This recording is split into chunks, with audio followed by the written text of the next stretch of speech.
Minasan konnichiwa! Welcome back to my channel. I'm Reina Scully coming to you from Japan. It's been a while since I've done a Japanese language or education video, so I thought we could use a refresher. Today, I'm going to talk about the best study methods for learning Japanese vocabulary and kanji. Just one quick thing before we begin. There is no real need to learn kanji if you just want to casually learn Japanese. For example, if you just want to visit Japan often or watch anime without subtitles, you really don't need to learn kanji for that. Being able to converse in Japanese is far more useful and important on that casual level, so you don't even need to think about kanji. However, if you want to, let's say, eventually move to Japan and have a job here or become a full-fledged anime or manga translator, you will absolutely need to learn kanji. You don't need to master it, but it will be a very important and prevalent factor in your everyday life, so much so that not knowing it will hinder you. Now, if you're new to me or my channel, I am a Japanese native living in Japan.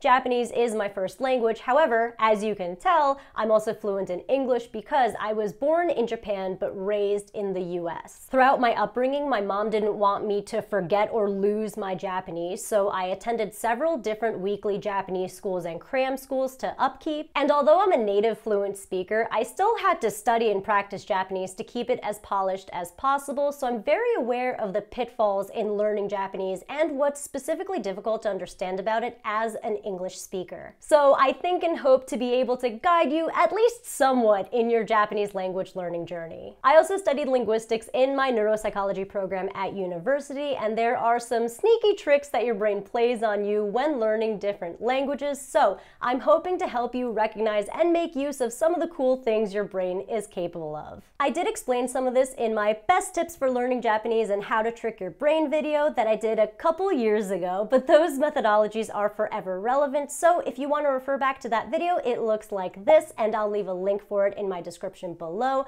I will also leave a link for my Ultimate Japanese Alphabet Guide video and my How to Sound More Japanese Pronunciation Guide video. So today, I specifically want to talk about space-time repetition because it is a very effective way to learn a whole bunch of vocabulary. Believe it or not, there is an optimal time for your brain to recall and retain information and successfully move it into long-term memory for future use. This doesn't only apply to language and vocab, it can be extrapolated to various things you want to study, but its effectiveness and success is most easily measured with vocab and language. Plus, it's a far more powerful study method if you couple it with flashcards, so again, it is the ideal way to memorize words. Now let's break down space-time repetition so you can use it to your advantage when learning Japanese. In a nutshell, you're able to memorize and retain more information accurately if you review that information right before you're about to forget it. So let's say you want to learn these 5 kanji. Ashi, te, me, kuchi, tsume. Ashi, te, me, kuchi, tsume. Now, this is just an example, but let's pretend it takes you 2 days to fully forget those 5 kanji. You're going to want to review that set of kanji again somewhere around the 24 to 36 hour mark, basically right before you're about to fully forget it. Now, if you review it again in, say, another 48 hours, it's now going to take you even longer to forget it. Repeat this maybe 1 or 2 more times within the week, and then review that set again a whole week later. And now, instead of just memorizing that piece of information, you have learned it, and it should have made its way into your long-term memory where it's now just a part of what you know. These time-lagged intervals are what is key. So what this style of reviewing is doing is disrupting the forgetting curve. Obviously, over time, we forget things exponentially, but if you force your brain to recall that information right before it reaches the very steep part of the forgetting curve, it will take so much longer for you to forget that information. You want to repeat this process in those intervals mentioned before, and eventually the forgetting curve will no longer be a curve, and that is when that information has made its way into long-term memory. Like I said before, it is now a part of your knowledge and not something you just memorized for the time being. The other weird thing about the brain and its cognitive function that you can manipulate to your advantage is Putting in more effort to remember what you just learned will embed that piece of information more powerfully into your brain. Basically, what that means is you want to make it more difficult for yourself so your brain tries harder. For example, instead of just rereading Japanese vocab when it's time for you to study it again, try to dig deep and recall it all on your own. Whether by way of mnemonic devices or whatever method works for you, don't just read it again, actually test yourself and really try to pull back that information with effort. Research has shown that 17 repetitions is what is needed for a piece of information like kanji to move into long-term memory. This varies from person to person depending on that piece of information. Like obviously, if you're personally interested in that information, it'll make its way there faster. The other pitfall in trying to learn Japanese comes from extreme motivation and then the sudden drop-off of it. Basically, inconsistency. What I mean by that is there are certain times when people are particularly inspired to learn Japanese, whether it be because they just watched a bunch of anime and J-vloggers and now they really want to move to Japan, or they feel the need to get their JLPT certificate, or maybe they're just really in the mood to study and learn that day. This makes people have this burst of motivation, which often leads to cramming as much information as possible during that highly motivated duration. This cramming style of learning is unfortunately super ineffective because you are overloading yourself with information at one time, which doesn't allow your brain to process and differentiate everything you just crammed in there. After cramming, when you go to either review that very large piece of data or move on to the more difficult stage,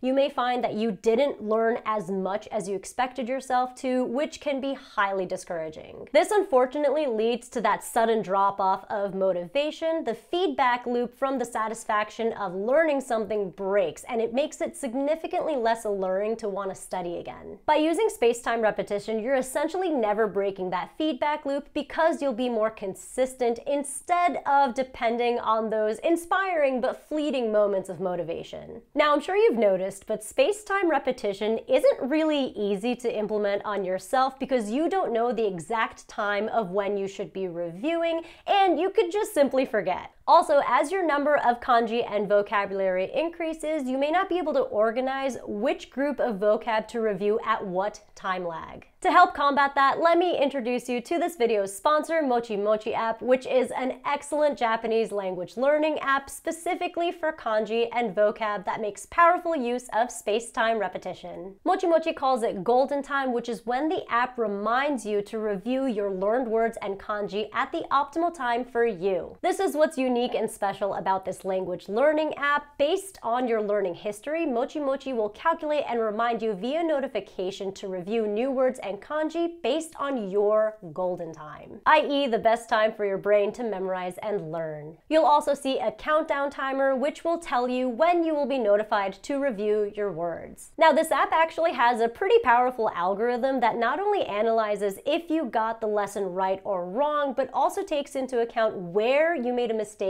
if you did, and thus caters your golden time reviews to combat your specific weaknesses. As mentioned earlier, the whole point of space-time repetition is actively recalling information at the right time for you. So the more lessons you go through in Mochi Mochi, the more the app is able to pinpoint your golden time and which kanji you may need more effort in recalling. It even goes so far as to show you what your level of memorization is, dividing it into 5 different levels, level 1 being newly learned and level 5 being long-term memory. Mochi Mochi also groups their lessons based on JLPT exam difficulties from N5 to N2, and then goes to specialized courses like IT, nursing, and service industries to give you a bit more of a practical lesson. The app divides vocabulary and kanji into topics and categories with audio and visual support for each. These are then turned into flashcard-style lessons. But they're much better than just classic flashcards. Each lesson makes you flex your brain by teaching you from multiple different angles. For example, instead of just reading that this kanji for car is kuruma,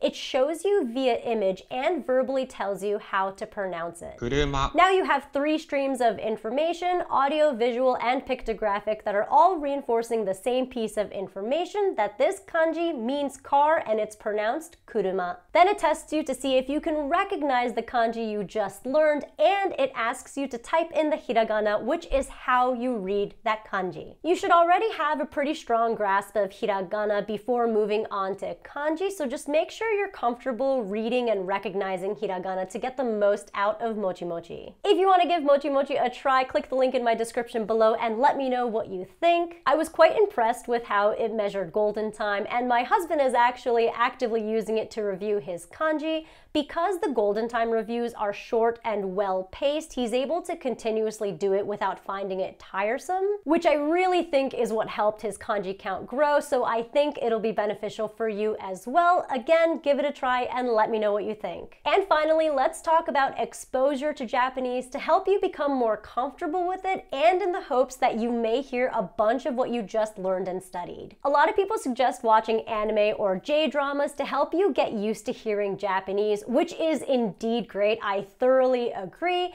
but let me break down what type of shows or programs is best for what you want to focus on. I recommend watching anime for really clear pronunciations and easy to hear intonations. Anime characters, i.e. anime voice actors, enunciate in a very specific and clear way, which makes it very easy for you to interpret. This is a great way to help fortify your pronunciation skills. Watching Japanese news programs helps with polite and proper speech, along with specialized vocabulary. This is great for advanced learners, as you'll pick up a lot of formal speech habits. If you want to live and work in Japan, it is integral to learn formal speech, as that is the default way to address and speak to strangers and people that are in a higher social position than you, like your teacher, your boss, or your work senpai. And finally, you should watch Japanese variety programs and Japanese YouTubers for regular conversational speech, casual cadence, and modern slang. Like with any language, Japanese is ever evolving, incorporating more and more slang into regular speech. If you don't want to sound like a textbook or a robot, it's best to really listen to regular people speaking most effectively to one another, so you can learn to speak in a more natural way. And that is it for today's Japanese learning tips and tricks. How are you learning Japanese, and what methods did you find most effective? Please let me and everybody know in the comments below. And remember, Japanese is particularly difficult, so don't be too hard on yourself.